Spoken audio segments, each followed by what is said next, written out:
अस्सलाम वालेकुम गाइस, मैं हाँ मोहम्मद नईम और तुसीं देख रहे हो मेरा यूट्यूब चैनल पंजाबी व्लॉग 133। मेरे चैनल तो खुश आमदीद। उम्मीद करदा कि सब खैरियत नाल होणगे। अल्लाह पाक सब नूं अपनी हिफ्ज़-ए-मान दे विच रखे। अल्लाह पाक सब नूं सेहत तंदुरुस्ती अता फरमावे।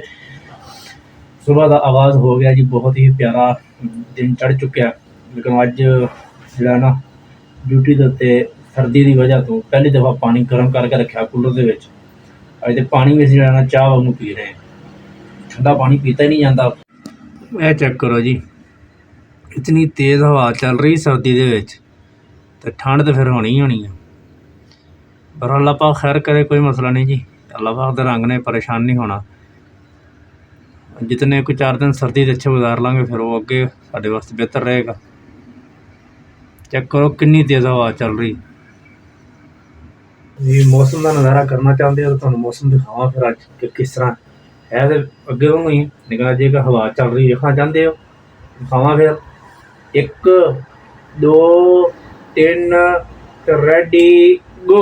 धुंध का नज़ारा उवें ही है जिवें तुहानूं अगे विखाई दा, लेकिन एक अज हवा चल रही है। हवा की वजह तो देखो कि फिर शायद मौसम साफ हो जाए जां की बनदा फिर।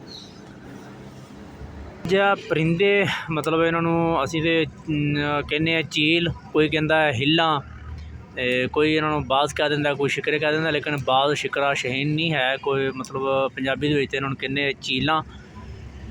अज ये बहुत ज़्यादा ना,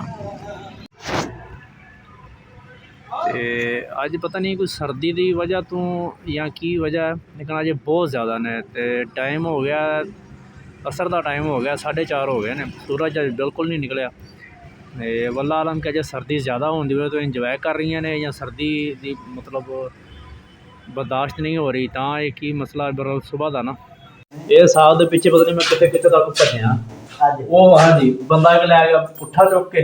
अच्छा, वो मुड़ के फिर उस दलील इधर उधर वो गलत बयानी करती उन्होंने। मैनू कहता जी वो पूछा तो मैं भी यार साहब तुसी खड़िया।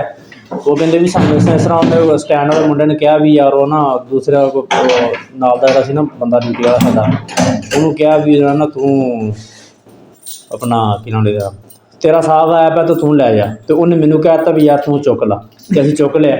मैं आख्या भी यार मैं इत्थे लब्भी जाना, बगैरा तो मैनू कहन दिया भी पता नहीं कौन असीं लेई जांदा सी, पता नहीं कौन लेई जांदा सी, ते तुसीं कहन दे सानू उन्हें खुद चुकवाया। मेरा तो इन्ना को भाजी कसम बीपी हाई होया ना, मैं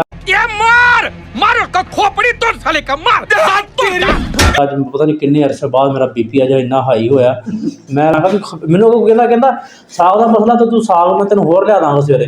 मैं कहा गल साग की नहीं की, गल यह है कि जो तू चीज़ चुकवाई तो कम से कम मैनू दस दे कि यार मेरे को गलती हो गई, मैं गलती ना कह बैठा, चल कर मुक्की। तू मैं मैनू कहन दिया पता नहीं कौन लै गया, वो कहन दिया सानू खुद चुकवाया। माशाअल्लाह जी, साग तो साडा पहुँच गया, है भी चंगी गठ, लेकिन अज इन्हें जलील बड़ा किया।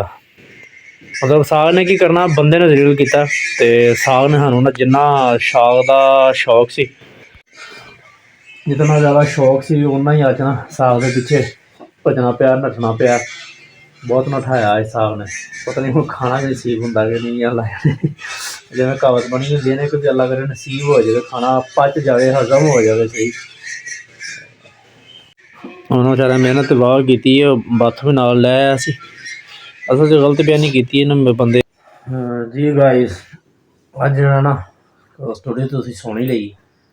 अज इस बंदे की गलत बयानी की वजह तो ना मैं हम 7 बजे ड्यूटी खत्म हो जाती है, तकरीबन 7:15 तक 7:20 तक, हद 7:30 बजे तक मतलब मैं घर पहुँच जाना। तो अज इस बंदे की गलत बयानी के पिछे इस तरह को मसला मसैर बनया, मैं तकरीबन 1.5 तो पौने 2 घंटे मैं लेट होया घर पहुँचने के। है कि हुण तुसीं दसो कि भी इस तरह की भी एक चीज़ खुद मैनू कह देना कि भी मैनू पता ही नहीं है, और अगले बंदे नूं कह देना कि जी वो तुहाडी चीज़ आई पई तुसीं लै जाओ, परले चुकवा के और मैनू कहे जी मैनू पता ही नहीं कौन लै गया। इस तरह के भी बंदे पे हैं दुनिया के विच। हुण तुसीं दसो कि भी इस तरह का किसी नाल काम करना कोई अच्छी गल है, लेकिन अज बहुत अपसैट जिहा होया मैं। बहरहाल खैर चलो, जो होना सी वो तो गया हो। ये नाल ही इजाज़त दिओ, मिलते हैं नैक्सट किसी अच्छी वीडियो के नाल।